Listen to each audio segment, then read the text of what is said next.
Gaggle, where we challenge and, if necessary, destroy media narratives. I'm George Samueli. It is now 9:08 p.m. in a very grim, depressing, somewhat sunless Budapest, where you would expect spring to be springing out all over, but it isn't. I guess at some point it will arrive. Hasn't yet. However, thank you very much, everybody who has joined me for our Thursday night live stream. And it's very interesting what's happening. I mean, here in Europe, you had the yet another meeting of the Coalition of the Willing in Paris. And then, of course, in the United States, you still have now effectively day 4 of one of the most tedious crises that I have ever experienced. The signal gate, which is really not at all delivering in any meaningful sense. So if you think about what's the crisis, what is it that the media are identifying as the crisis?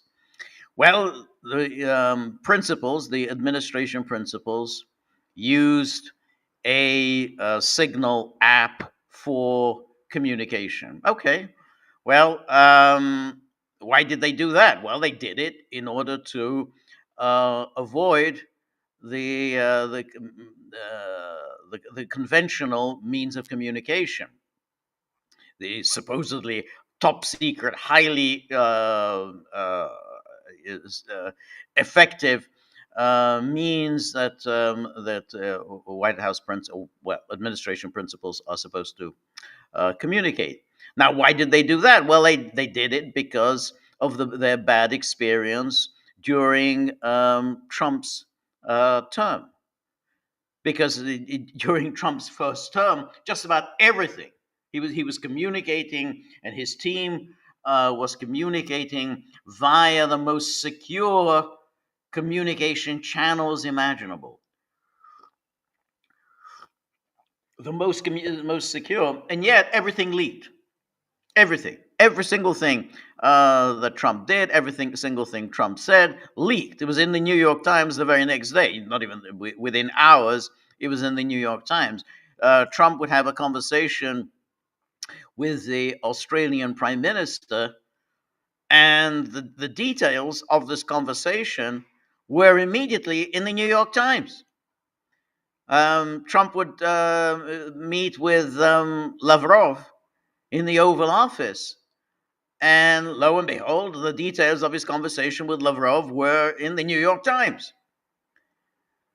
So it's understandable why the administration decided to get around the supposed secure lines of communication, because, of course, they are not secure. These lines of communications are under the control of, well, for want of a better term, deep state operatives who will leak anything at all that they think is damaging to the Trump administration.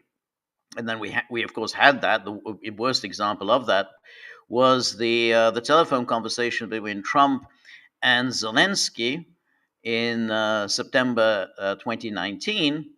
That a number of people were on the line of that, and then boom, lo and behold, that formed the basis of the impeachment.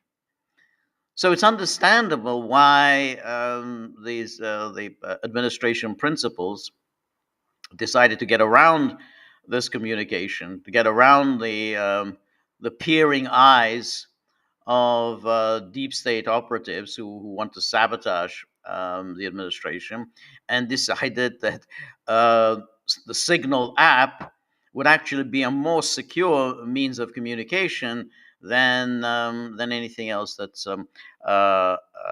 than anything else available. Now, Um, so that's perfectly understandable, and again, it's hard to see how anyone's going to make a big deal out of this. The people who made the decision to use the Signal app are the highest figure levels of the administration. So it doesn't really matter what journalists, what CNN says. They're the ones who made that decision, and and they have a better sense of what is and what isn't secure than CNN and MSNBC do. So that's the that's the use of the signal. Now the the question, however, arises: well, what the hell was Jeffrey Goldberg doing on the line? And I don't know the answer to that question. That question hasn't yet been answered. I think most people must have seen the interview that Laura Ingraham conducted with Michael Waltz, in which she probed repeatedly, well, what's Jeffrey Goldberg doing on the line? Why is Jeffrey Goldberg's contact information in your phone? And even if it is on your phone, how did he get into this chat with with these very senior level officials? He didn't give any really satisfactory answer to that. He sort of mumbled some darkly about conspiracies and so on, but he didn't answer her question. And now, I do find it difficult to believe that Waltz deliberately invited Goldberg on the line because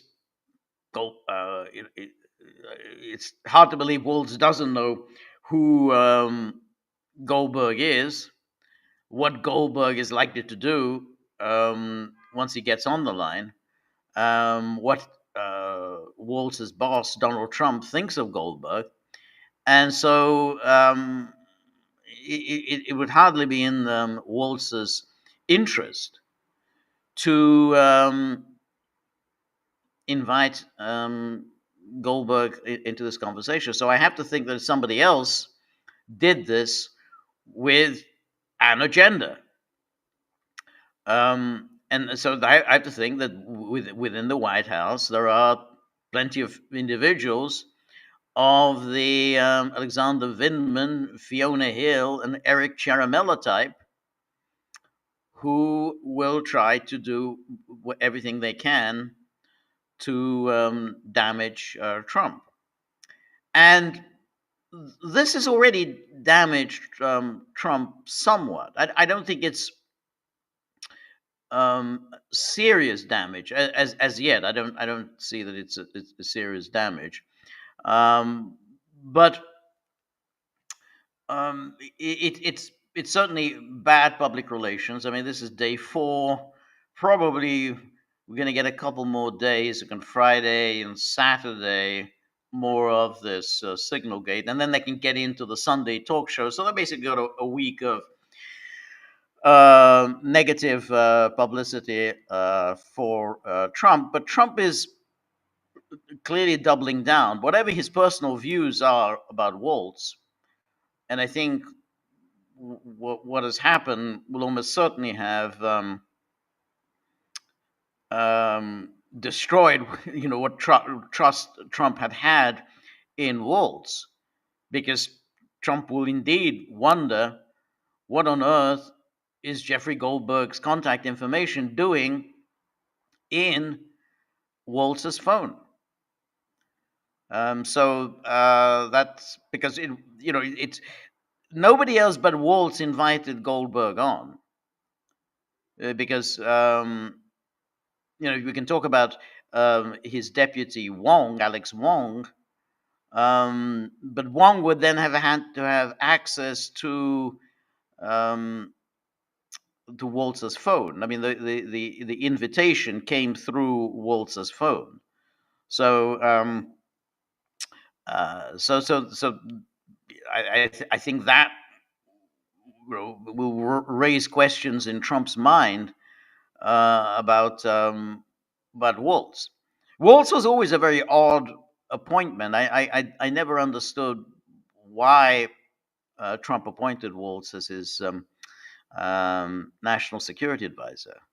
Now it could be again Trump has a certain vulnerability for this kind of good-looking, military, um, athletic, muscular, heroic looking types.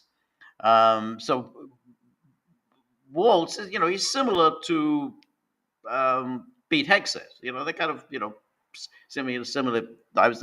Both telegenic, both have a certain charismatic appeal. They both have a military background. And so Trump is somewhat vulnerable to that type of person. I mean, he's always appointing these military types. He had was it McMaster as his national security? Well, first of all, he had General Flynn, but he bundled Flynn out unceremoniously and very unfairly as part of Russiagate, and I think that's what's clearly helping Waltz to survive this, because I think Trump had bad experience during his first term. He was pushed into firing Flynn unfairly. It was an outrage that what was done to Flynn, and Trump is now determined not to do this again, because of course even if he were to fire Waltz, that wouldn't necessarily um, address his particular problems, because the moment Waltz was gone, the demand would be to go after Hegseth. He'd say, well, now Hegseth. I mean, and in fact, it's very interesting that most of the media or the Democrats, they're kind of interchangeable, they're demanding the firing of Hegseth. It's Hegseth that they're targeting rather than Waltz, which is quite interesting. That somehow they feel Waltz is one of them or whatever, but they're not going after Waltz, even though the problems arose through Waltz. So now the next part of it. Okay, so we got the issue of the Goldberg, that hasn't been addressed, but no one really seems to care about that. So I mean, if you think all the hand wringing and so on um, pertains to the secrets, the classified. S.C. Dillendam says McMaster didn't fare very well. No, he didn't fare very well. And none of Trump's national security advisors fared particularly well. So he was then replaced. I think it was by Bolton. I think Bolton replaced McMaster, and then Bolton was also fired. And then he was some other guy. I think O'Brien, some just some Irish guy was replaced Bolton. O'Brien. I don't remember much about O'Brien. But I think Waltz. I think Waltz will survive, because if Waltz goes, then the pressure will be on to fire Hegseth. If you fire Hegseth, then the pressure will be on to fire Tulsi, and then the pressure to get rid of Ratcliffe. I mean, so basically, Trump knows that he's got a baying mob. And they think they've got him on the run, and so they're pressuring him to fire somebody. So I don't think he is going to fire anybody. So that part. Now the question then is: so we've got the signal, we got the Goldberg, which again no one is really asking about that. Which is the most bizarre aspect of this is why, of all journalists, of all outsiders, it was Jeffrey Goldberg who was invited on this on this chat. So that's out. So all the focus has been on these supposed secrets that Hegseth disclosed during his conversation. So let's just take a look at what he actually relayed to his to the team on the Signal chat. Let me just look at that. And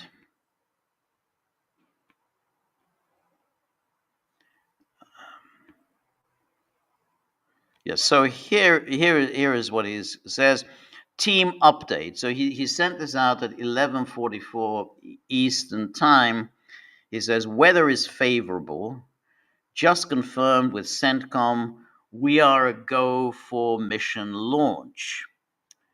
And then he says, so 12:15. So he's giving advance notice. 12:15, F-18s launch. That's the first strike package.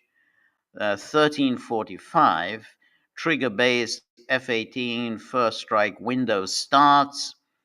Target terrorist is at his known location. So that's the target terrorist. We don't know who this target terrorist is, and we don't actually know his known location, so should be on time. Also, strike drones launch MQ-9s, 1410. More F-18s launched. Second strike package. And then 1415, strike drones on target. This is when the first bombs will definitely drop. So that's the first bombs drop again on this target, this terrorist target, pending earlier trigger-based targets. 1536, F-18 second strike starts. Also, first sea-based Tomahawks launched. And then we have Walt saying building collapse, had multiple positive ID. Pete, Corilla, the IC, amazing job. And then Van says, what? And Walt says, oh, typing too fast. The first target, their top missile guy, we had positive ID of him walking into his girlfriend's building, and it's now collapsed. And then Van says, excellent. So this is what people are focusing on. Now, there are a number of aspects to this. First of all, you got Hegseth, he's very gung-ho. That's what we would expect from him. He's gung-ho, he wants to bomb, send bomb somebody or other. We don't know why, who, what's the purpose of this. We got a bomb. And there's a lot of excitement, that hey, we're ready to go, ready to rumble, and pulverize someone. And then they have this exchange, and apparently this guy, the target, went into his girlfriend's building, so it's a civilian building, and then Walt says, well, the building collapsed. So presumably the girlfriend's dead. If this operation is a success, the girlfriend is dead, and civilians, and obviously civilians are living in this building, they're all dead. And then Van says, excellent. So now, interesting thing, and no one seems to be paying attention to this aspect of it, is that, well, what the hell are you doing? I mean, you're killing a bunch of civilians, even assuming that this terrorist, the so-called terrorist, you have a positive ID on him, and you know that he is responsible for I don't know what, and he's in this building. That's an awful lot of collateral damage for this one individual that that you're planning on killing. I mean, so you're going after the Houthis, and then you've identified one Houthi leader, whatever, we don't know who is a leader or whatever, and you're ready to launch this attack, which will involve a lot of civilian casualties. So that's where that's really very, very dubious. Now, The rest, I mean, is this classified information? Well, I guess it is classified information. I mean, are they war plans? I don't know. Well, they're plans of action. They're not whether they're war plans or whatever. I mean, I don't really care very much, and I don't quite understand why anybody should really care about this. Whether he's disclosing things that shouldn't be disclosed. Um, I mean, generally, I think it's a good idea if things that we are normally kept secret are disclosed. I mean, I think that's normally a good thing. Now, it doesn't look to me like he is disclosing anything terribly specific. I mean, he's talking about this F-18s attack. He's not saying where they're coming from, where the F-18s being launched from. He's not even saying anything about the specific target. He's not providing any geospatial locations as to the target. Similarly, with these Tomahawk missiles, he's not saying from which vessel the Tomahawks are being launched. So there's not really very much specific, but of course, I don't doubt that that would be regarded as classified information. So he's relaying classified information to people who are entitled to receive classified information. So it's classified information provided to people who are entitled to see classified information. Now, is it okay to use Signal to transmit classified information? Well, I don't know. I mean, there would have to be some kind of a ruling on that. But it's very interesting that the journalists are all very, very upset about the idea that somehow Signal is being used to relay classified information. Whereas, in the normal course of things, we wouldn't have seen this. I mean, Signal, has end-to-end encryption, no doubt. That encryption can be broken, can be cracked by foreign intelligence services, maybe, or clever hackers or whatever. I mean, I'm sure that can be done. But we would not see this. We who are not privy to classified information, we would not actually be receiving this classified information. So it's not as though Hexeth has sort of passed this on and it's out in the public, or these were military plans written out on a piece of paper and he left them on the bus and so on. So therefore, what's the next step? Well, the next step, the Houthis might have learned of this of these plans. Well, I don't know. I mean, I imagine the Houthis probably had a pretty good idea that the Americans are on the brink of launching an attack on them. I don't know whether the Houthis do have the capability of cracking the Signal end-to-end encryption, but but the Russians probably do, and the Chinese probably do. I don't know. Maybe Iran does. I don't know. But let's say they crack this Signal chat room. What are they going to do with this information? I mean, you have all these banal conversations among these principals. What exactly would Russia do with this information?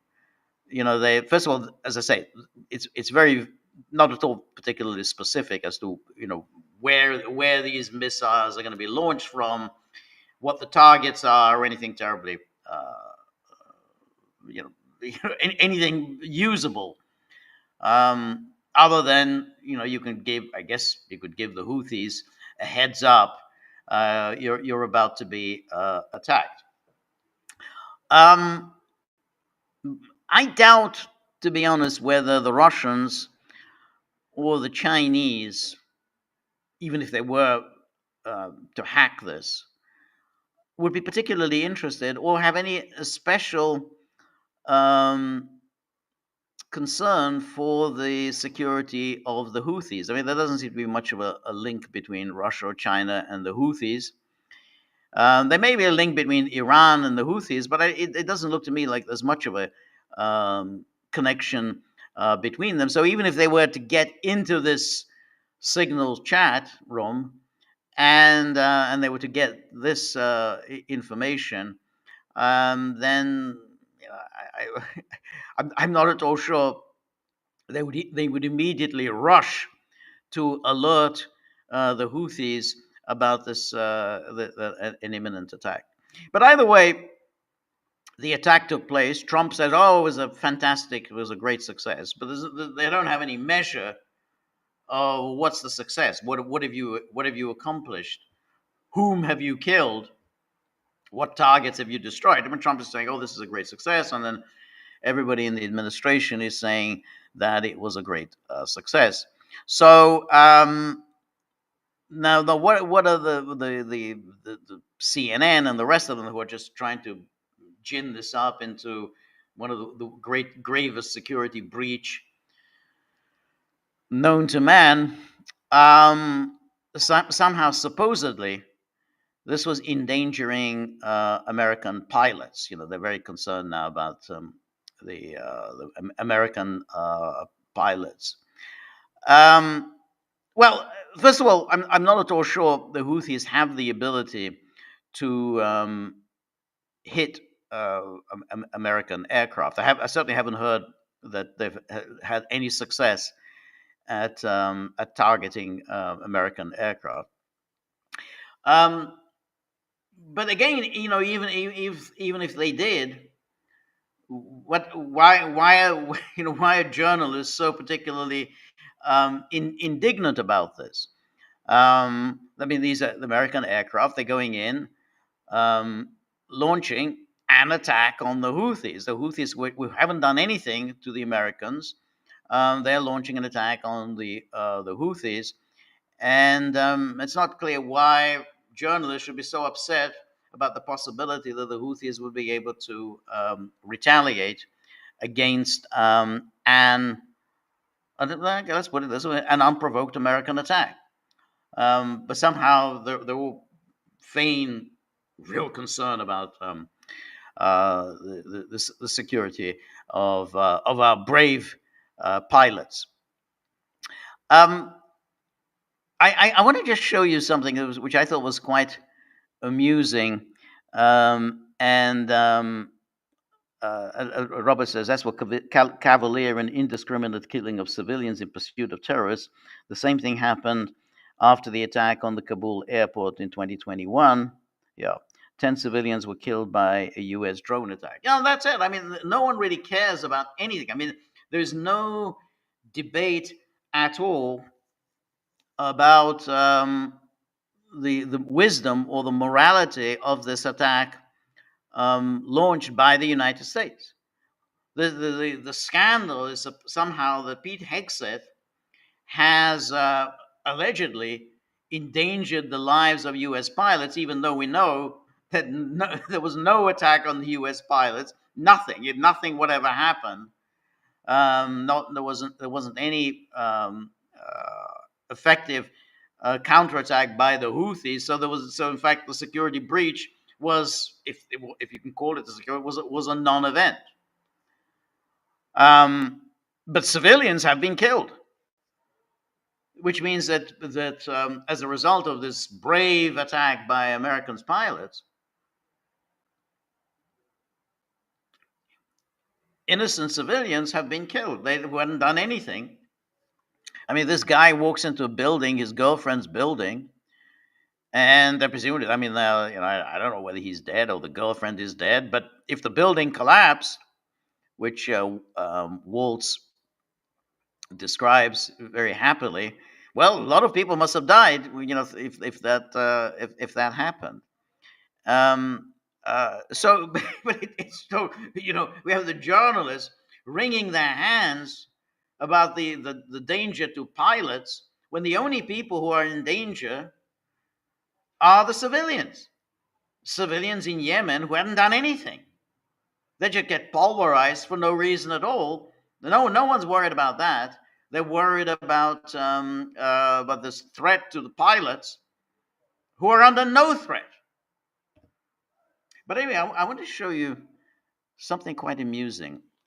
So this is Marjorie Taylor Greene, who I know. I mean, it's an acquired taste, and nobody, a lot of people don't necessarily like her. I kind of like her, to be honest. So there's something very blunt about her, and I really liked when somebody said to her about David Cameron, who was then the UK foreign minister. She said, David Cameron can kiss my ass. So I like that plain spoken. But anyway, she had this confrontation with this British journalist who works for Sky News, and I just want to show you this confrontation, and then we can talk about it on the other side. Let me bring this up, and okay, let's have this. Representative, another story that relates to the media today. Have you seen the new information? First of all, this British journalist has got the most ridiculous, phony, stupid accent imaginable. I always talk about this, but the British they all acquire some absolutely ridiculous, idiotic accent. No one in the world can understand what the hell they're saying. They deliberately cultivate these northern working class accents, all phony. It somehow makes them more I don't know, proletarian, so to speak. And they, rather than cultivating individual accents, it would be nice if they actually learned to speak properly, speak in a way that would make them intelligible. Anyway, let's go on. Revealed by the Atlantic magazine about the signal texts. We're talking about NPR and PBS, not the Atlantic. But do you believe that this was classified information that was shared on that group? The administration has said it is not classified information. I think this is a continuance of someone like you to try to push an issue that isn't even relevant. And I think that we're carrying on. Thank you. Detail of timings and weapons, is that not classified information? Yes. Anybody else? Should the Defense Secretary and the Vice... Wait, what country are you from? From the UK. Okay, we don't give a crap about your opinion and your reporting. Why don't you go back to your country where you have a major migrant problem? Okay, do you care? No. You should care about your own Okay, borders. do you care about American lives being put at risk? Let me tell you something. Do you care about people from your country? What about all the women that are raped by migrants? Do you care about No, do you care? Okay, do you care about American lives being put at risk? About service members fighting for your country? I don't care and about your Vice President and your Defense Secretary? Yeah, this is an American journalist. Thank you. Yeah, I'm American, and I'd like to hear your answer to what she's asking. I'm not answering her question Right, because I don't care about her network. If you would like to ask, I can answer. Do you have any concerns whatsoever about the complete disregard of operational security from the top level of this administration? You want to know about complete disregard about operational security? You should talk about the Biden administration, how they ripped our borders open to terrorists, cartel, child sex trafficking, human trafficking, and drug trafficking across our borders for 4 years. The Trump administration is doing a great job, and I stand by their statements. So you have I stand by their statements. My comment to you is I'm thankful to President Trump that he is leading us out of wars, that he's ending the war in Ukraine, where American lives could have been killed if Joe Biden was still president today, whether he liked it or not. We're talking about NPR and PBS today. We're talking about fake news that was funded with federal funding from American taxpayers. That's what this is about today, not journalists from the UK.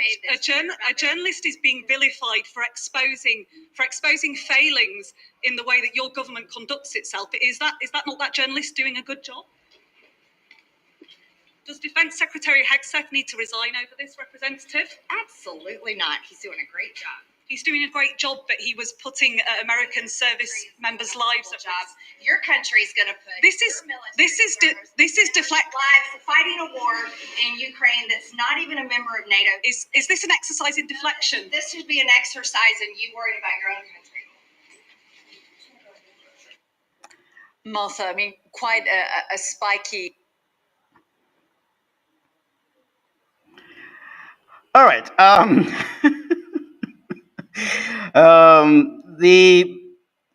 mean, there are a number of aspects to this exchange. Now, I talk about this. First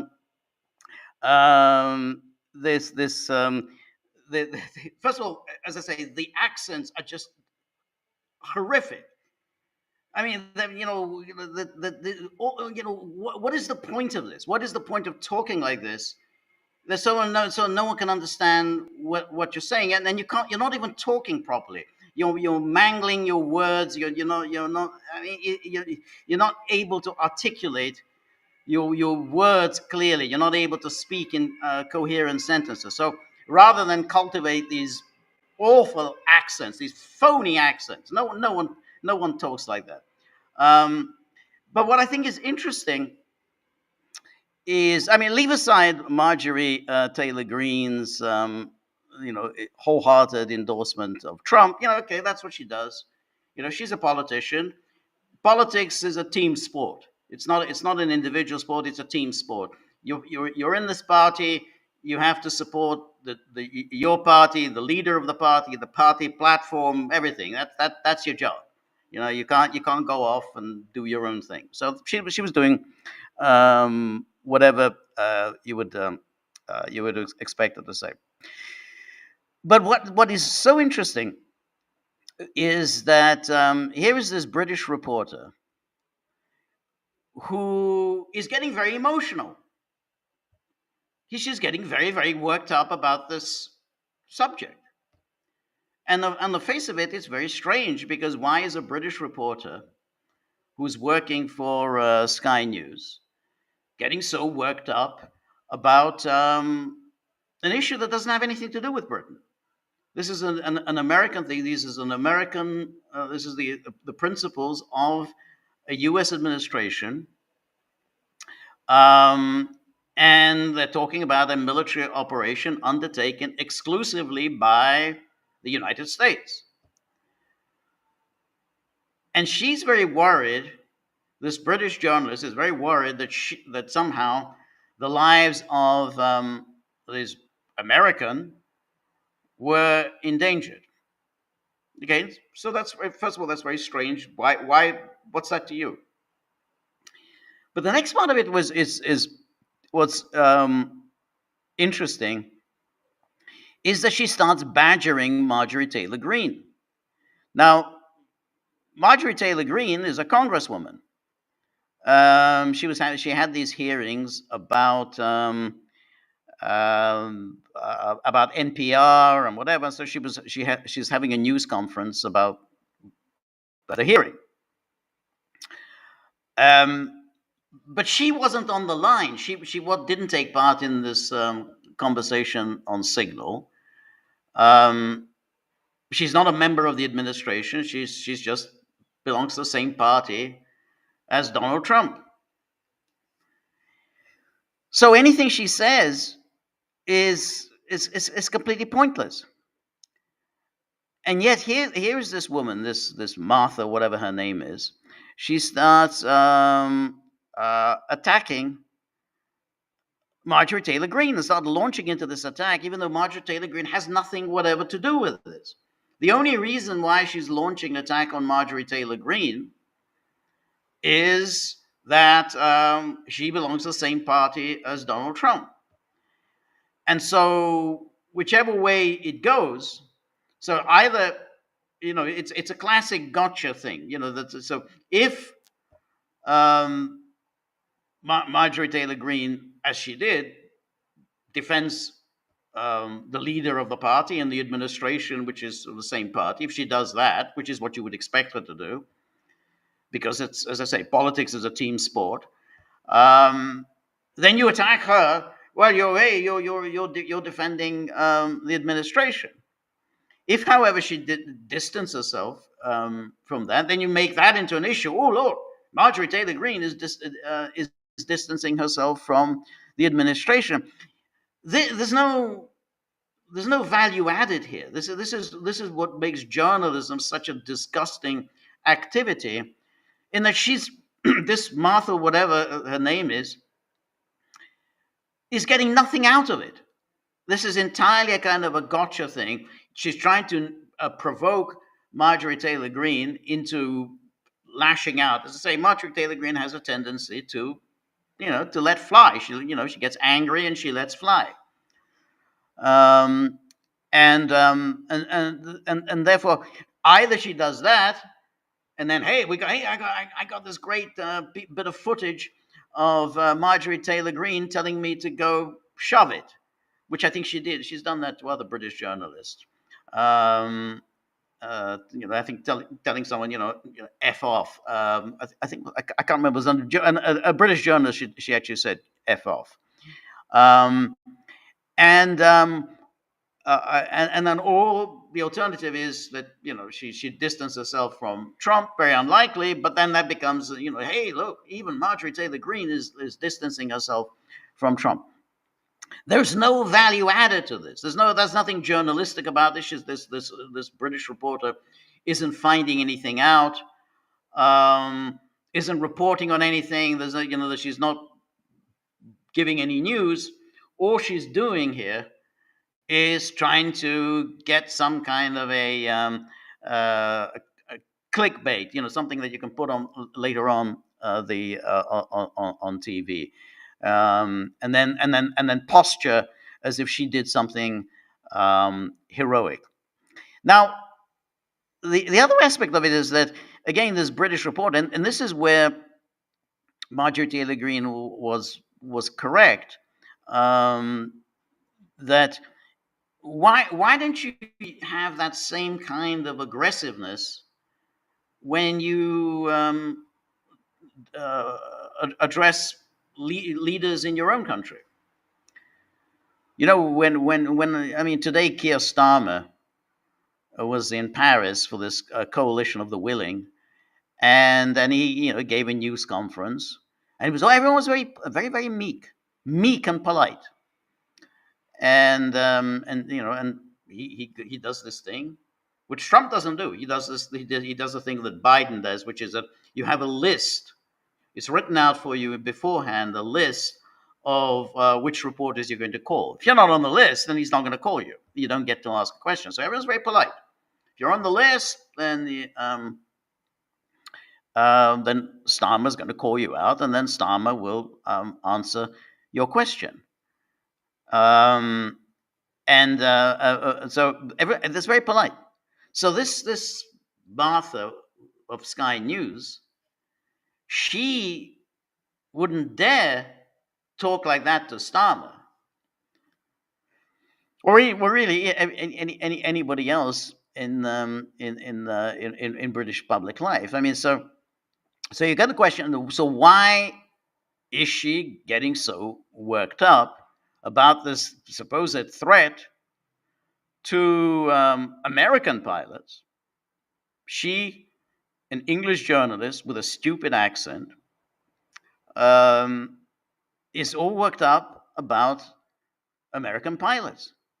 Not British pilots, American pilots. And she, with the stupid accent, is badgering an American congresswoman, an American elected official.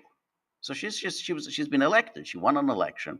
That somehow she, who had won an election, was insufficiently solicitous about the fate of American pilots who were in no danger at all, and nothing would ever happen to them.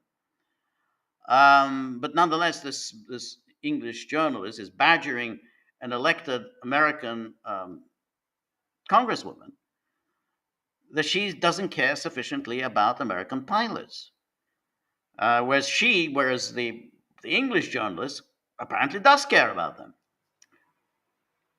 What's the interesting about this, and is the extent to which foreign reporters, and the British are the worst. I mean, as always, the British are the worst in most things. But in this case, the British are the worst.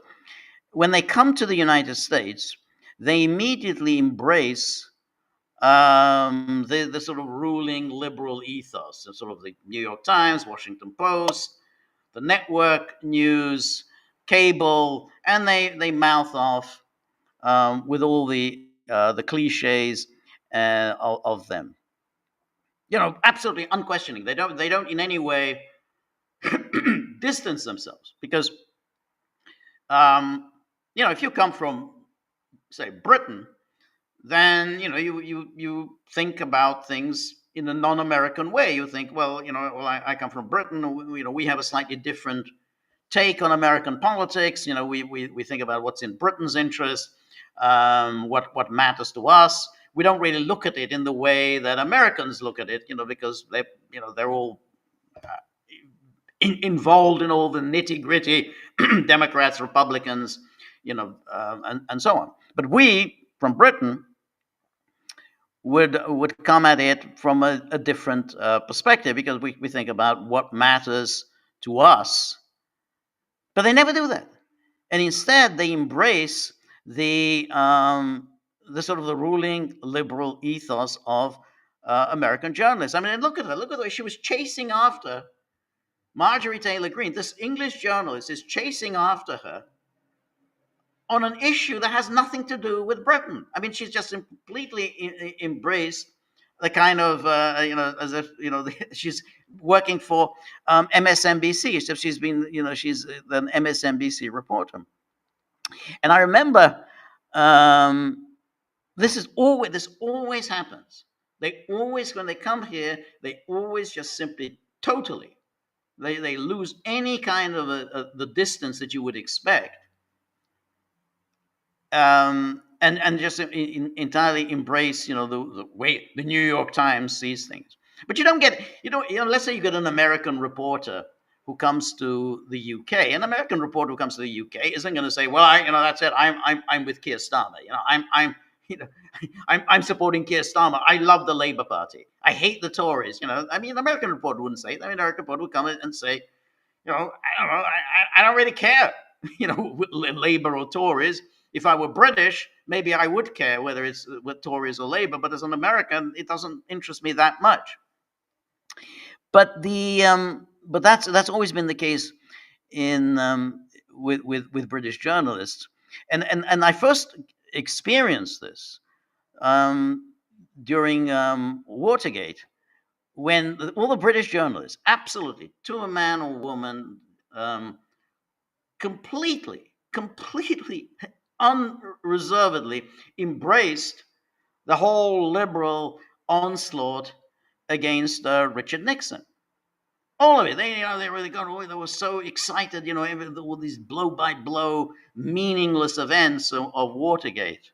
You know, then this came out and that came out, and they're all very, very excited. Oh, this is bringing down the Nixon presidency, and they're all very, very excited about it. Just like, you know, CBS and New York Times, they're all very excited about this. And at the time, I was puzzled by this because, you know, if you're a British journalist, you know, you look at the Nixon presidency, you think, well, okay, for Britain, Nixon had been a pretty good president. I mean, he pursued a détente policy, so that created stability in Europe. So that therefore, you know, it's bringing peace to the European continent. On Northern Ireland, Nixon had been pretty supportive of the British governments, whether it was the Labour government or the Tories government. He wasn't supporting the IRA, even though Americans generally are very sympathetic to the Irish and Irish nationalism, but Nixon wasn't particularly. Rhodesia, which at the time, God, that goes back a long way.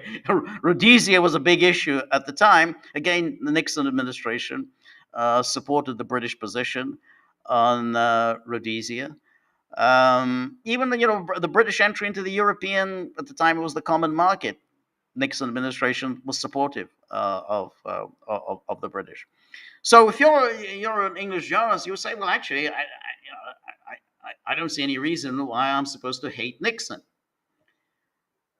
But that's not the thing. They totally embrace that liberal view, and there you saw this. They saw this example of this crazy woman. No, she's just crazy, running after her and screaming at Marjorie Taylor Greene.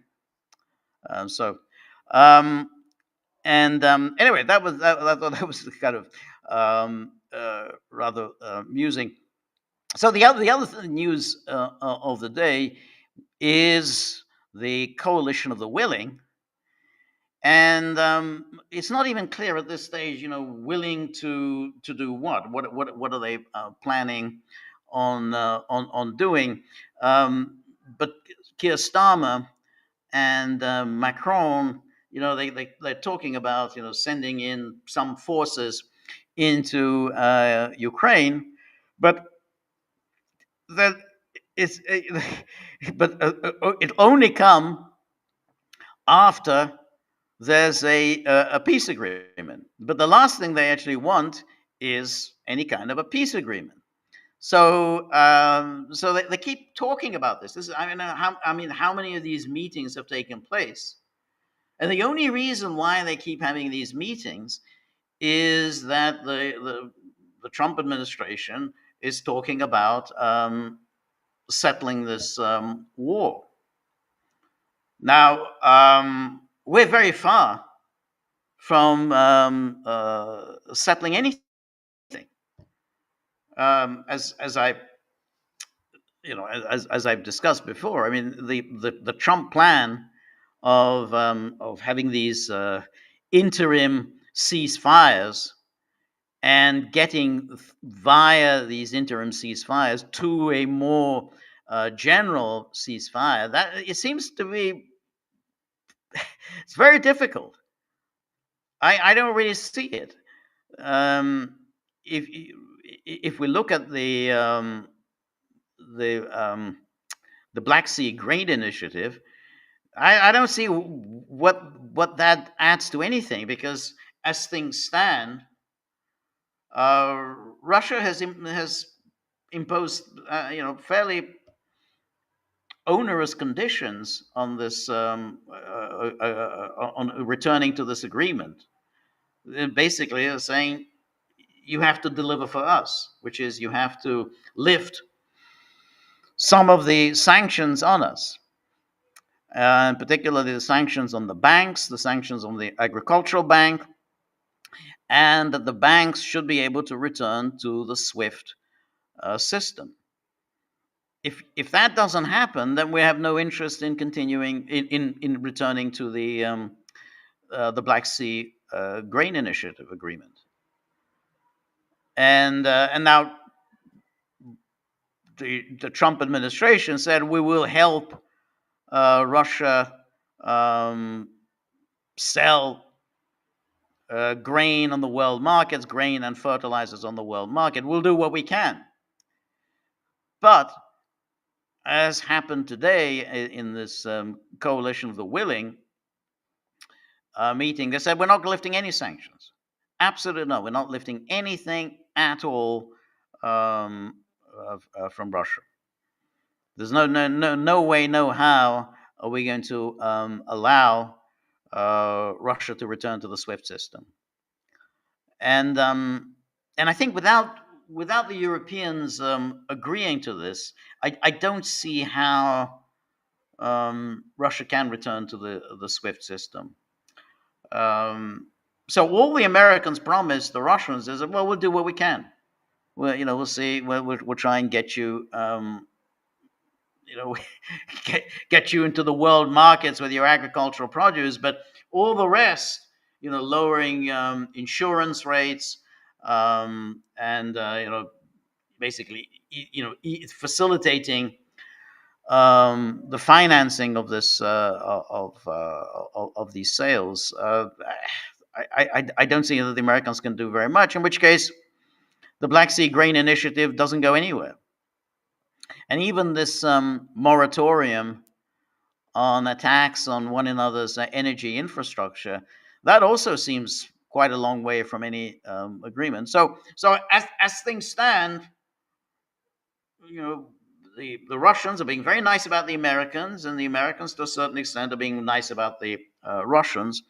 But I don't see any movement towards a peace deal as things stand.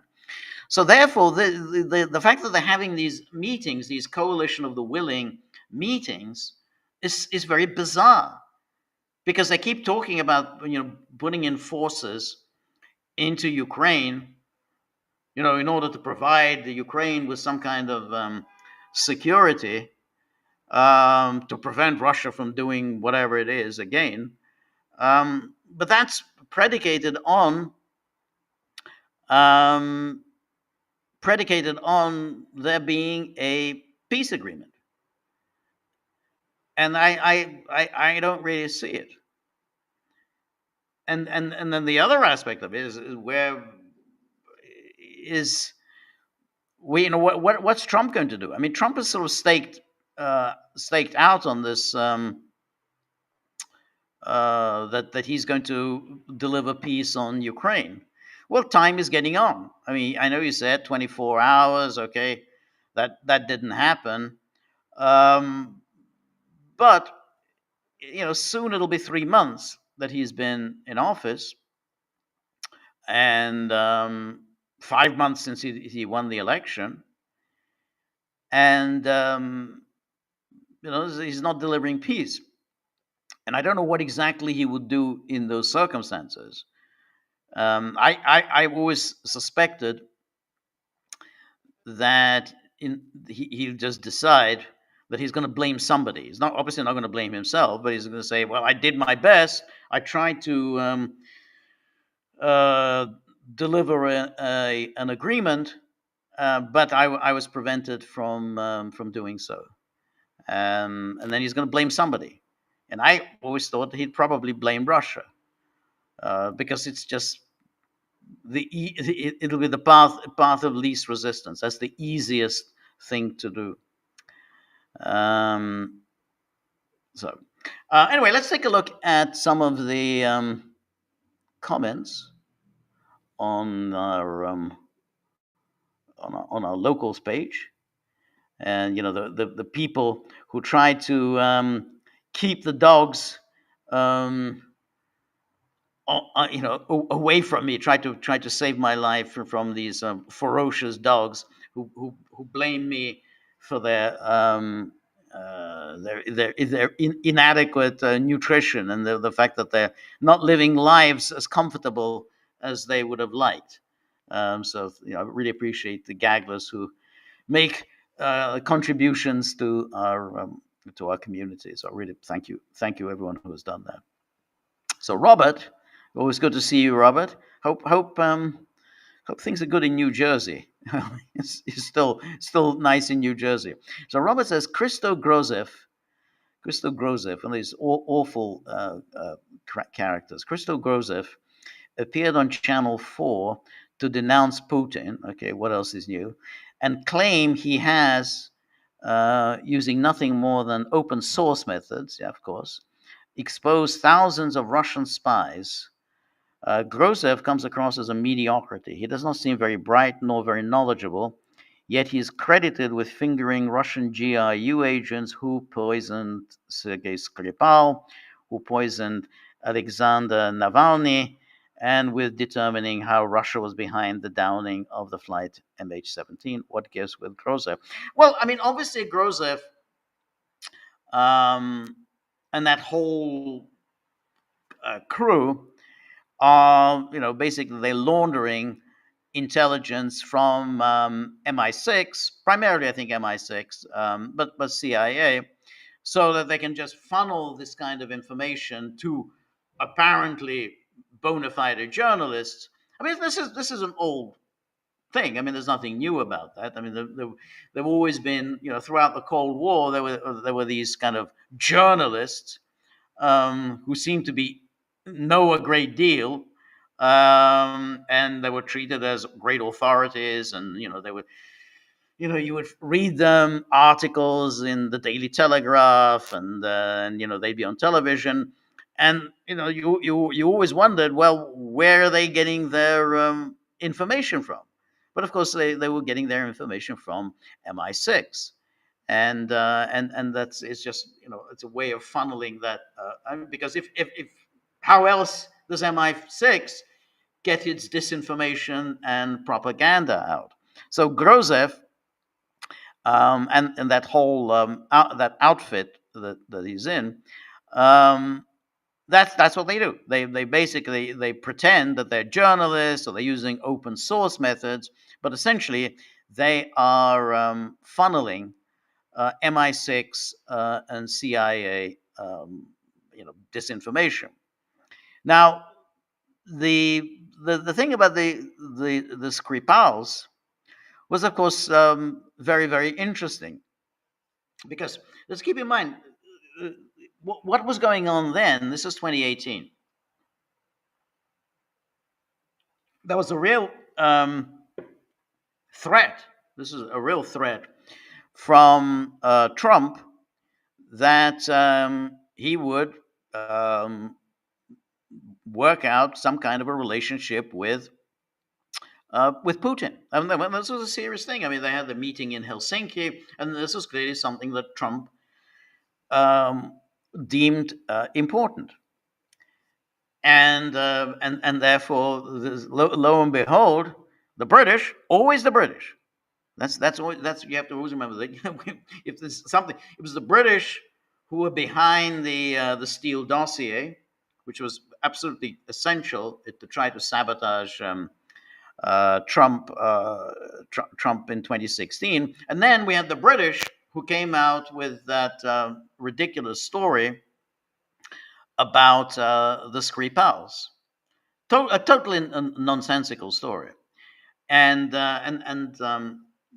Grozev and the rest of them ran with it, with this nonsense that those two guys were GRU agents.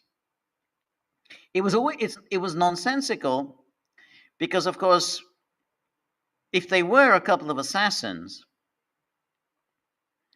then, as everybody knows, everybody who has ever read any spy literature or anything would know, they would not be traveling together.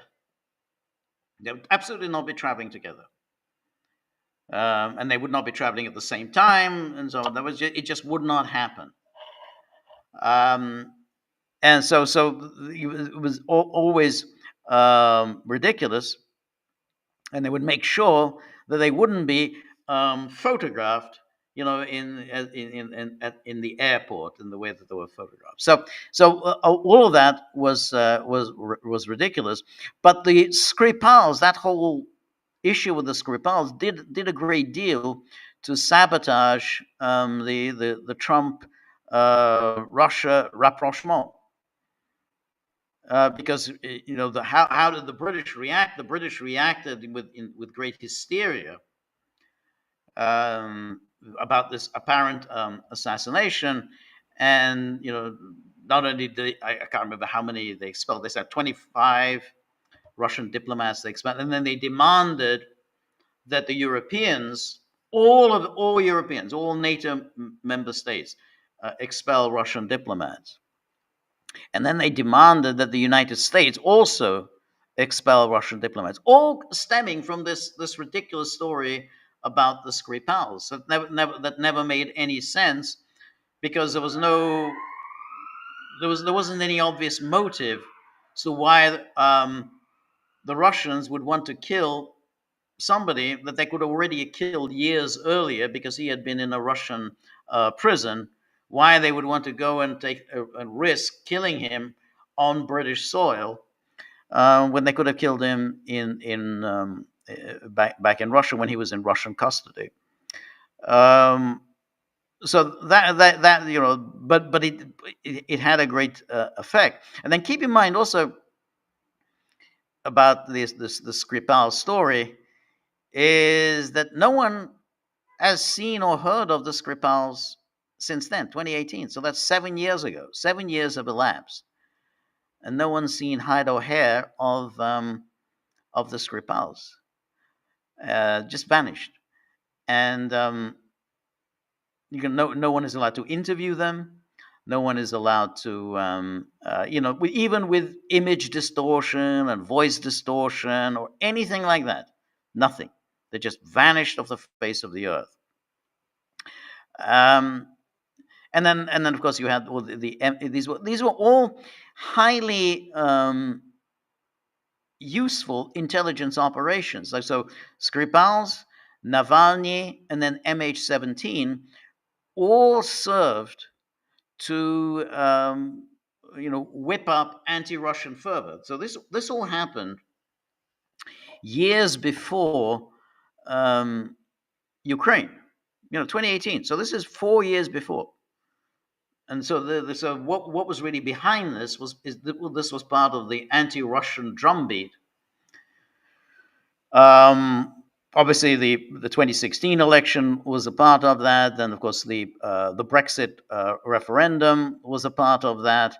But was all about whipping up fervor against Russia. And Grozev was a key figure in that. So these people are very sinister. These essentially people who launder intelligence and are treated as somehow serious journalists, as serious intellectual figures, and then nobody really questions, well, where are you getting this information from? So but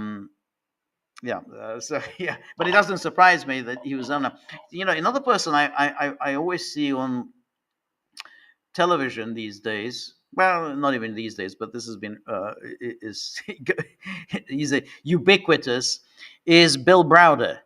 And he's always on. They're always asking Bill Browder what he thinks of Putin. And Bill Browder is inevitably introduced as somehow a human rights campaigner.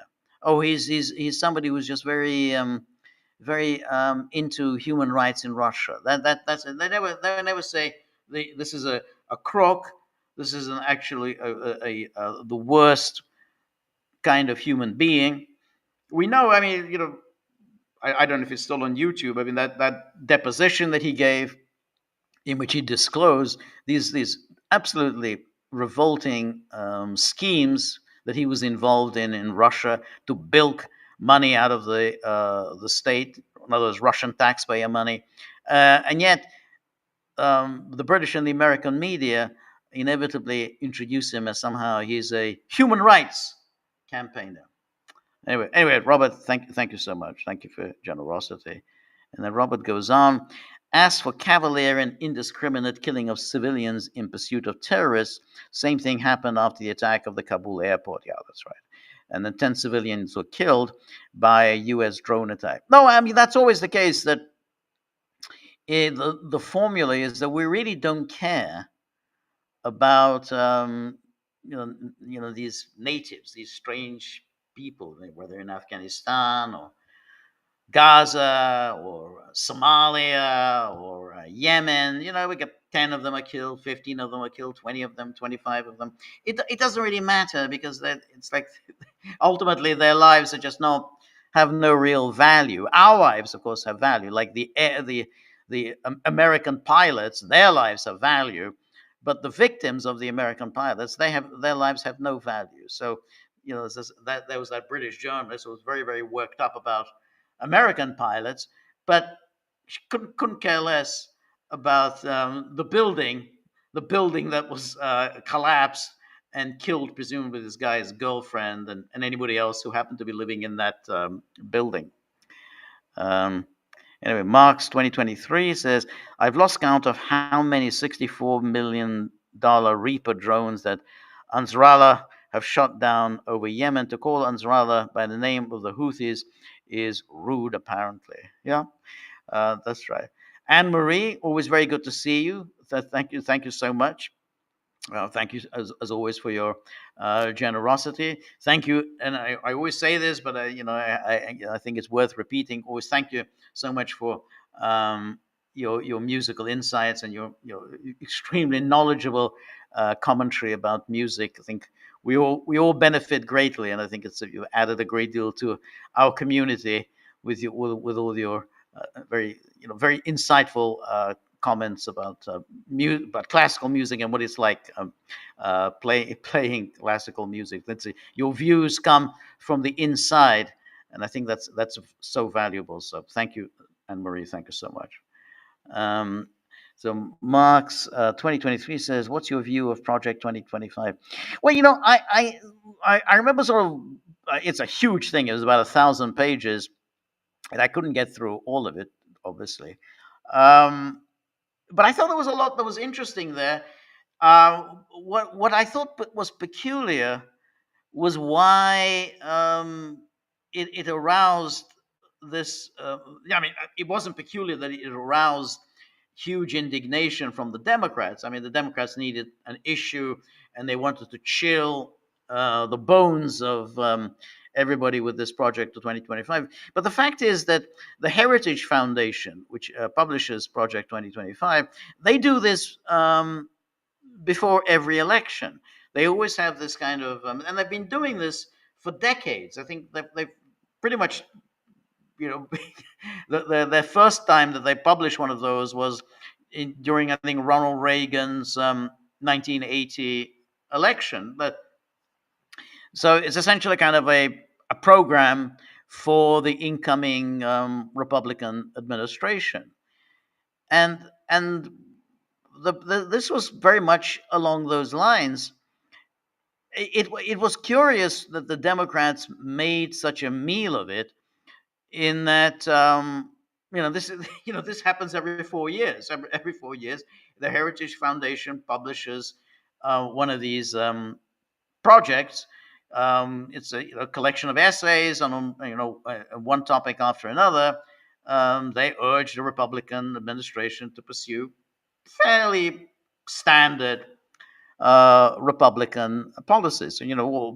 Everything as you would expect from Republican advocates on the outside. That's what they say. Tax cuts, deregulation. When it comes to foreign policy, we've got to get tough here. We've got to support Israel more vehemently. We've got to deal with the terrorists. We've got to deal with Iran. We have to deal with North Korea. China's a huge threat. Russia's is a big threat. And then when it comes to the domestically, we have to deal with the powerful groups in the United States, such as the lawyers and so on. So there wasn't really anything there, I thought, that was so startling. It's what I would have expected from the Heritage Foundation. What I thought was surprising is why Trump was so adamant in distancing himself from that. So every time the subject of Project 2025 came up, he would always say, I don't know anything about Project 2025. I don't have anything to do with that. And some of their ideas are okay. Some of them are pretty batty, but it has got nothing to do with me. And he would always say this. And it was very odd, because some of the people who had contributed to Project 2025 were obviously close associates of his. And he had to have known that they were close associates of his. And they couldn't have appreciated Trump's somewhat disparaging comments about it. Now, it does seem as if Trump is pursuing some of the policies that were urged on him by Project 2025. So it was, I mean, in a way, the Trump team were prepared for the attacks that would come against them from the Democrats, and particularly from the most powerful Democratic constituency now, which are the lawyers. And I think Project 2025 kind of prepared the Trump people for that. I think they were really ready for this. So for all that he distanced himself from that, there are enough people around Trump who I think had obviously had read Project 2025 and were ready from day one for the attack that was going to come. The attacks, particularly on the law firms, which I think is really, really interesting. I mean, it's high time that was done. The other things, and this was also urged by Project 2025, going after the universities. Obviously, I don't support, but it's clear that the Trump people were ready. I mean, in the way that Trump wasn't ready in 2017 and was easily bamboozled and pushed off in a direction that he didn't really want to go.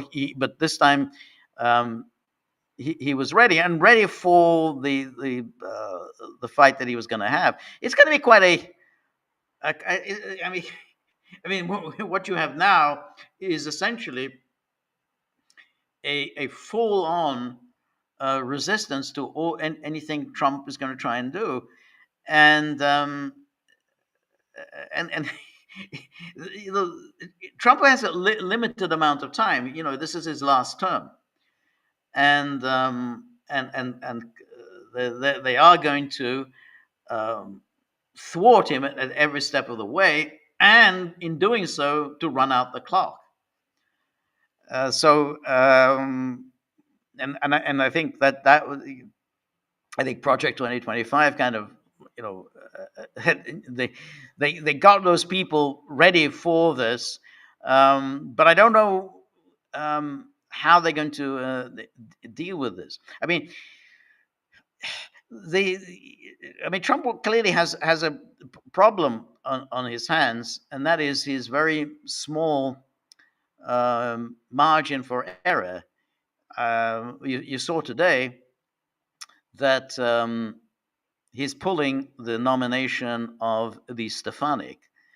Now, he's doing it not because he's unhappy with Elise Stefanik, and Elise Stefanik was whom he nominated as ambassador to the UN. That was pretty much his first appointment. And but now he's pulled her nomination because his margin in the House is so narrow, and he can't risk essentially losing her and then having a Democrat win her district, and then that's it. Republicans have lost their majority.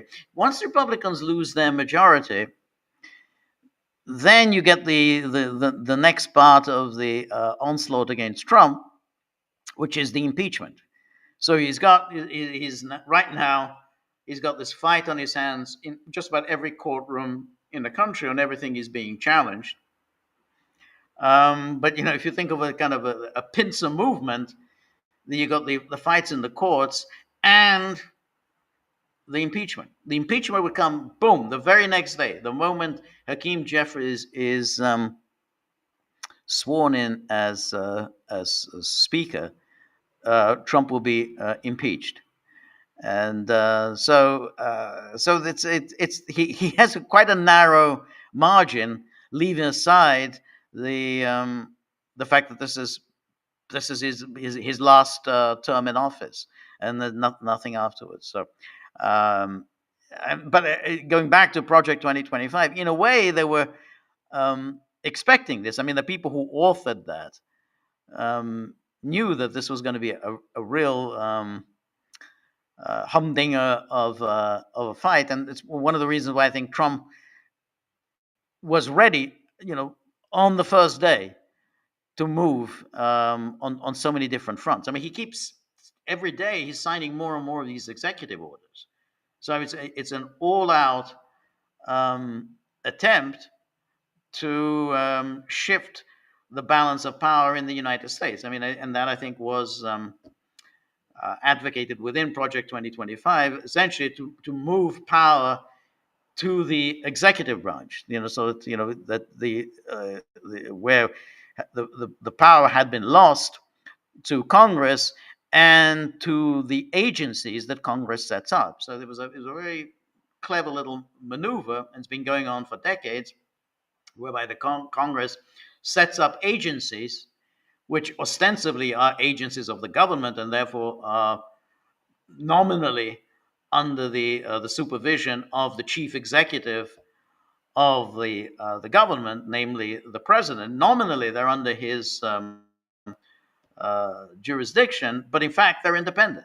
Whether it's the EPA or whether it's the NED or whether it's USAID or whatever, you set them up, and then the president has then no say over anything.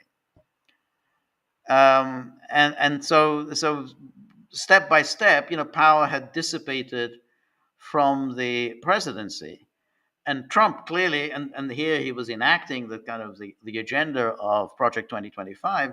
He wants to get back some of the power. I mean, obviously, to bring these agencies under some kind of a control, and essentially the impoundment, not to spend money just because Congress has appropriated the funds. So this is again that's absolutely essential part of the agenda, and I think that was again in Project 2025 that you got to restore power to the presidency. He's not just simply a passive receptacle where he doesn't control the agencies of government, or he's obliged to spend everything that Congress appropriates. So he's trying to reverse that. We'll see whether he succeeds. But I mean, we've seen what happens now in the courts. They say, no, you don't have a right to do that. You don't have a right to fire whomever you want. No, you don't have a right not to spend money that's been appropriated. So as I say, I think thanks to Project 2025, I think Trump was more prepared for this for his term than much more prepared than he was in 2017. I mean, he has an agenda this time. Whether he'll succeed in enacting it is a different matter. Anyway, thank you. And then Brian T1, good to see you, says, let's go back. Where's Brian? Yeah, Brian T1 says, I find it very difficult to give the media in the UK any of my attention because it's so terrible with things going on in the world right now. I agree with you. It's just that I find them so disgusting that occasionally when I come across them, I just I feel I need to express myself. The strange thing is that here in Budapest, I get to see sometimes CNN, and everyone on CNN seems to be British, which I find very odd. Everyone is talking in a kind of British accent, and I don't understand why that is, but and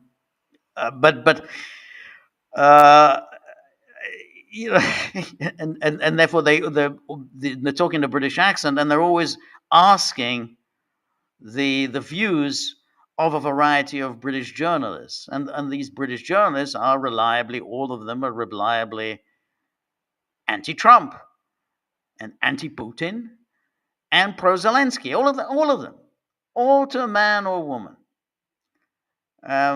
It's quite quite amazing the way they just buy into the sort of the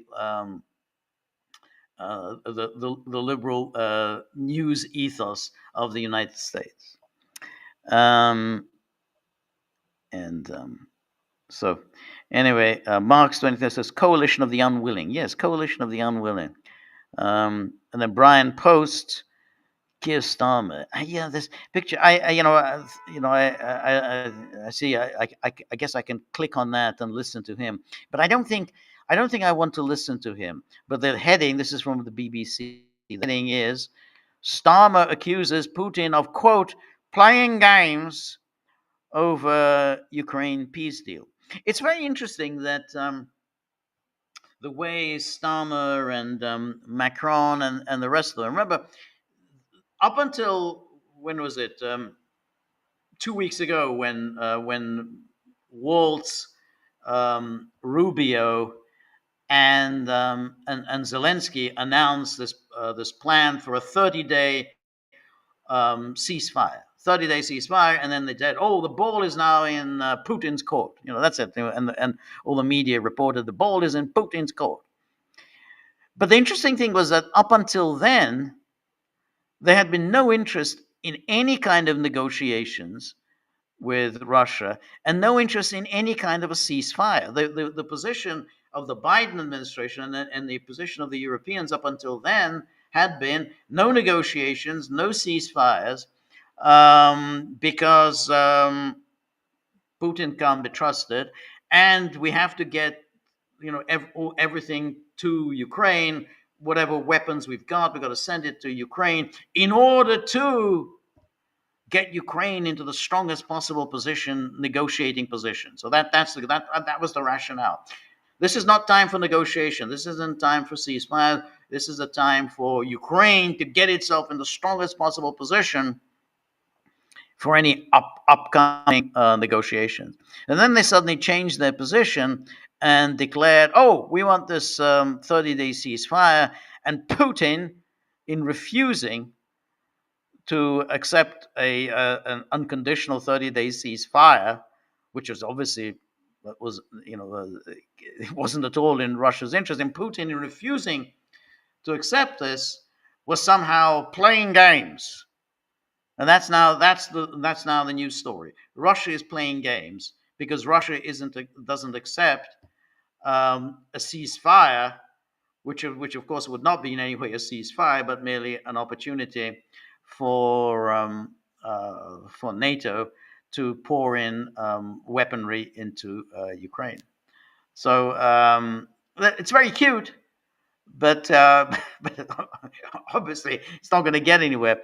But again, you see him stammer, and he's all treated so respectfully. They all they listen to him. No one would dare start shouting or badgering or harassing him in the way that Sky News reporter was badgering and harassing Marjorie Taylor Greene.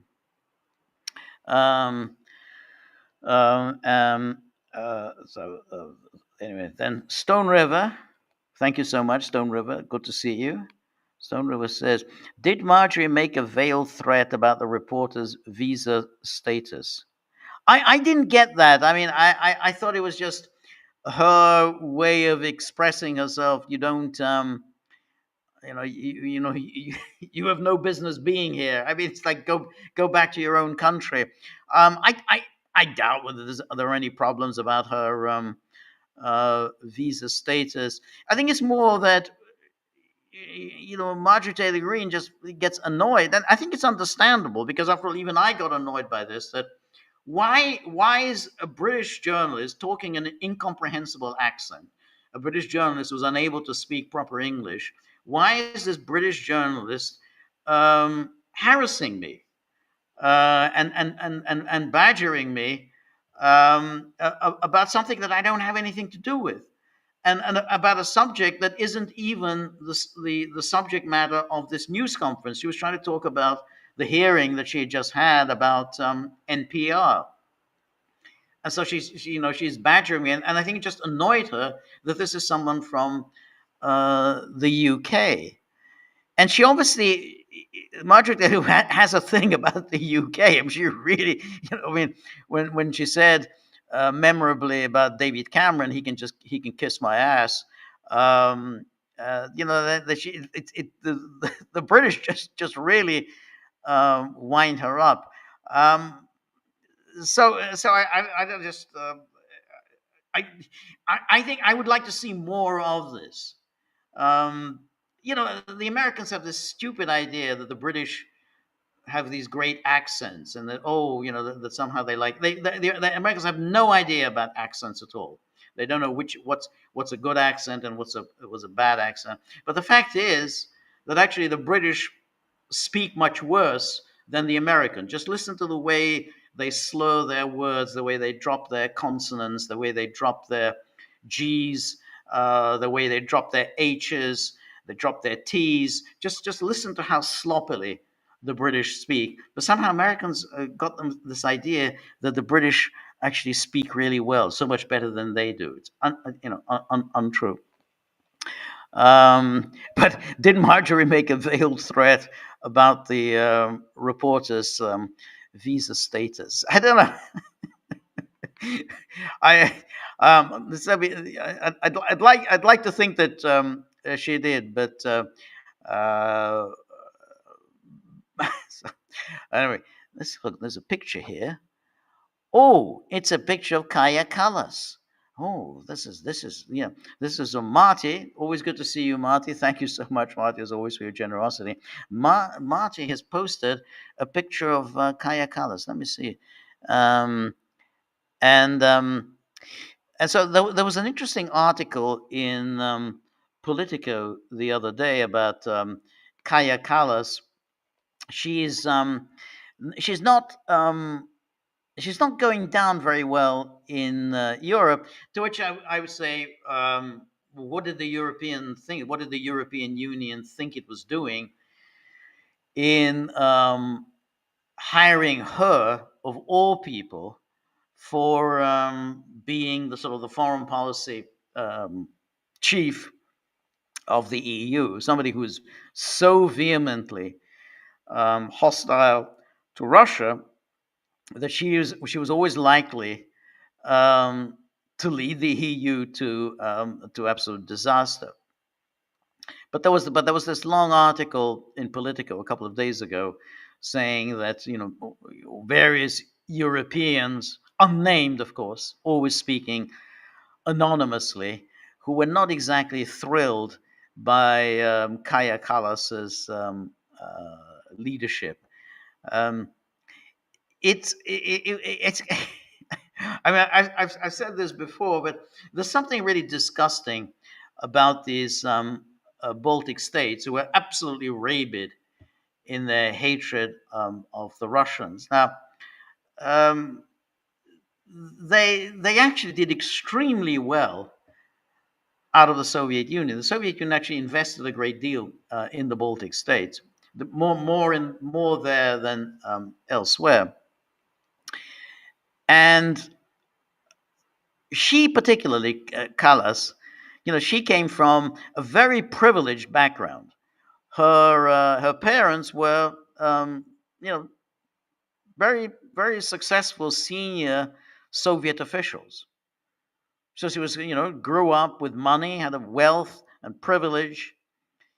So this hatred that she espouses for Russia is completely fake. It's false. She has no basis at all for hating Russia.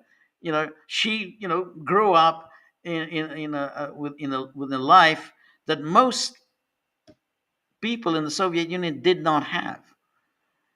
And really, that the whole thing about this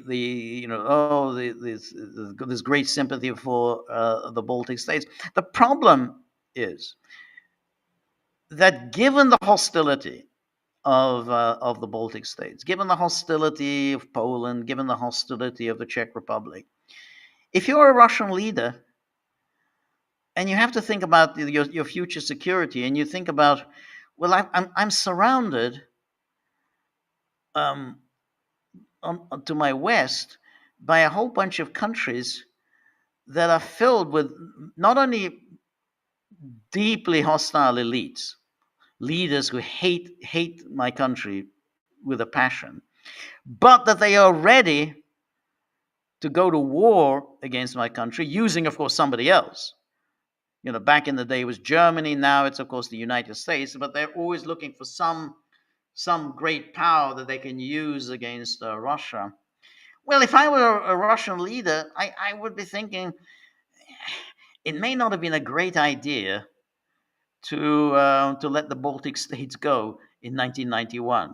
That they're always going to be a headache for us, and that may be a mistake that needs to be rectified at some point. I'm not saying it's going to happen tomorrow, but it's a mistake that needed to be rectified. Much as when Stalin in 1939-40 was expecting the Hitler invasion, he knew that was coming, needed to secure his western borders, which is why he seized the Baltic states in anticipation of the coming attack, and in anticipation of the Baltic states would be very eager allies of Hitler's. So, and when you look at Kaja Kallas and that picture that Marty presented, this is bad news. And Kaja Kallas has imposed her irrational, rabid Russophobia on the rest of Europe. This tiny country, population of about 1 million, is essentially inflicting its hysterical, insane Russophobia on the rest of the continent, and that can't have a good outcome. And then NKMRD, thank you so much. And he says, yeah, Trump halfway decided to go to war against the EU Women's Club. My God, what did he get into there? Well, the EU Women's Club that's an interesting thing. I mean, these are the worst. I mean, there's this one. Then the Annalena Baerbock, Ursula von der Leyen, Kaja Kallas. Now, Sanna Marin, we don't have her anymore. She was the Finn chick. She's now in the Tony Blair Foundation. But these women, all of whom are absolutely war hogs, belligerent, and so on, and none of whom will ever do any fighting.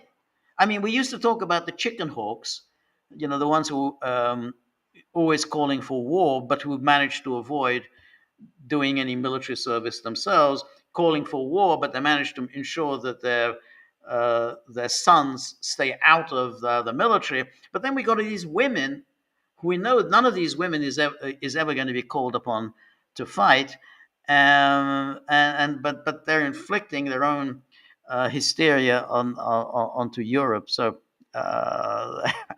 I think all those people. There's Annalena Baerbock, and I mean they are bad news. And then Marty says, I asked Grok. So Marty asked Grok, where is Sergei Skripal? So what does Grok say? Let's see what Grok says. Yes, I asked, where is Sergei Skripal? Oh, no, this is David Miller. David Miller is that academic who lost his job in Britain because in Britain you don't have tenure anymore. So, you're a university lecturer and you don't toe the party line, you lose your job. There used to be academic tenure in Britain, and that kind of ended under Thatcher. So you don't have any secure employment. And David Miller lost his job. So anyway, he says, where is Sergei Skripal? Is he still in an MI6 safe house? I asked Grok. And the answer, Sergei Skripal, along with his daughter Yulia, is believed to have relocated to New Zealand under new identities following the 2018 Novichok poisoning in Salisbury. This information comes from various reports suggesting they were moved for safety reasons after the incident. However, exact details about their current whereabouts are not publicly disclosed to ensure their safety. I hadn't heard that story that they'd moved to New Zealand. That's a new one. I mean, all I'd heard was that they. It'd be interesting. What does ChatGPT say? I haven't looked at that one up, but I'd be curious what ChatGPT say that they moved to New Zealand, because that's not what that's an interesting one. Who came up with that that story? I don't believe it. Incidentally, I'm not buying it for 1 minute that they moved to New Zealand. I suspect Sergei is dead. I think that he. I don't know what under what circumstance, but he's probably dead. And I don't know what happened to Yulia. Wouldn't be surprised if she was dead as well. I think their complete disappearance is very, very peculiar. Either they've disappeared either because they're both dead, or that they just simply wouldn't play ball. Particularly Yulia, just wouldn't play ball and tell the story. I remember she did this recording. This is going back a bit. Remember 2018? She did that very strange recording. It was clearly a kind of like very much a prisoner recording, and she said, "Oh, I don't want any help from the Russians. I don't want any help at all from the Russian authorities." And the Russians were just simply saying, "You know, you're a Russian citizen. You're entitled to some consular services." She said, "No, no, no. I don't want any help at all from Russia." And then that was it. It was a very strange video that she recorded, and that was the last anybody had seen of her. Anyway, and so the Marty Post, there's David Miller. Sergei Skripal is in New Zealand, not in an MI6 safe house, not murdered by the British state. The New Zealand press thinks it's not the first of these. With little further elaboration within the Fresh Sunday Times report, the possibility of the Skripals becoming Kiwis was pressed to Jacinda Ardern the same day on June the 8th. And then what Jacinda Ardern says, "I think what I can say is don't believe every piece of speculation that you read." While Ardern may have followed protocol in fostering a seed of doubt, 5 intelligence experts the Herald on Sunday has spoken to say the story has no weight. Buchanan, so let's see. The British, blah, blah, blah, yeah. Buchanan said it doesn't make any sense. I don't know who Buchanan is. MI6 and 2 GCHQ were made to discuss news.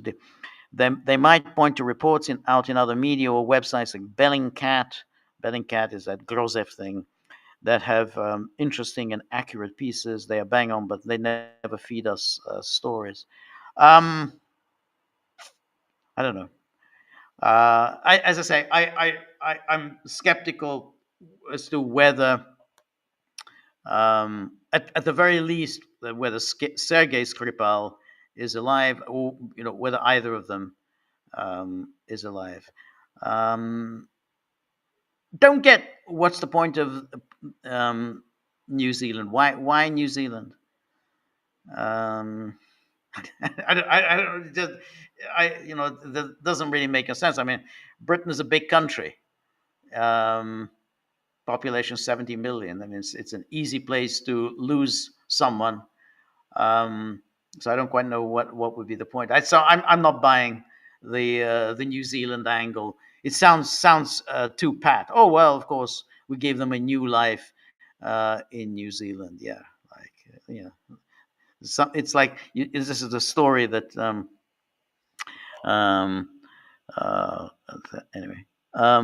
So then Ivan Grozny says, "George, what do you think of Scott Horton? I'm reading his book right now. Seems like a good read so far. Provoked is the name of it." Well, yeah, it's very interesting because Scott Horton got in touch with me and said he was going to send me a copy of the book, and I gave him my address, and he said he sent it, but I never got it. So that may be just to do with the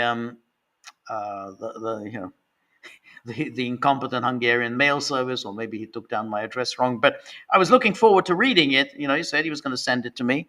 Ivan Grozny says, "Oh, he also quotes you many times in it." Oh, that's nice. That's nice of him. Yeah, no, I was looking forward to receiving it and reading it, but I didn't get it. So I'm sure it's a good book. I mean, I saw some interviews with him, and he seems knowledgeable and very sensible and sound, and so yeah, Yeah, I think it's a very good book. I don't know, but I'm sure it is. So, but you said you're enjoying it, so that's good. But maybe I'll see if I can get hold of the book by some other means. I mean, it doesn't look like I'm going to get a physical copy of the book, but maybe there's some other way I can get the book, a PDF copy somewhere. And then Schlumbucket Returns. Schlumbucket Returns. So that's a good name. Says Dead Men Tell No Tales. That's kind of my feeling as well. It's my feeling. I say, I mean, we never heard anything from him. He just nothing at all. From her, we had that inadvertent telephone call. She picked up a phone and called some friends of hers in Moscow, or maybe a relative, a cousin of hers in Moscow, and she said, "Oh, don't worry about anything." But then somebody just took that phone away from her, and that was it. No phones for you. No, you're not going to communicate with anyone with a phone, and that was it. That was the last any spontaneous communication from her. And other than that recording that she made, and I think probably that recording is still somewhere, YouTube or whatever, where she was obviously reading from a script provided for her by MI6, in which she just says, "I don't want any help from the Russians. I don't want any consular representation. Please leave me alone." And that's it. That's the last of it. I don't believe the New Zealand story. Just no, that's not. And then FX Trader says, one thing about the story is so strange. How do you survive poisoning by Novichok? Yeah, that was, the most deadly nerve agent known to man. Yet everyone seems to survive it. The Scripal survived it. The nurse attending that, and she was not just any nurse, the chief nurse. I think big nurse. I mean, chief nurse of the United Kingdom. I think something like that. She happened to be wandering by and attended the Scripals. So it's very, very, very convenient. This very senior nurse, chief nurse of the United Kingdom, happened to be wandering by. Oh, I better give them some first aid treatment. Anyway, thank you everybody who has joined me. Thank you above all for those who contributed to the tip jar. We have this. So that may, when I talk to the dogs tomorrow, I'll have something to say. I mean, there's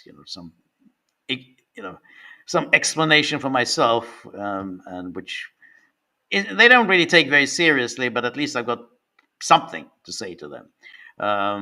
Worst of all is when I don't have any explanation for my poor conduct. So I'm going to talk to them tomorrow. We're going to do some podcasts over the weekend.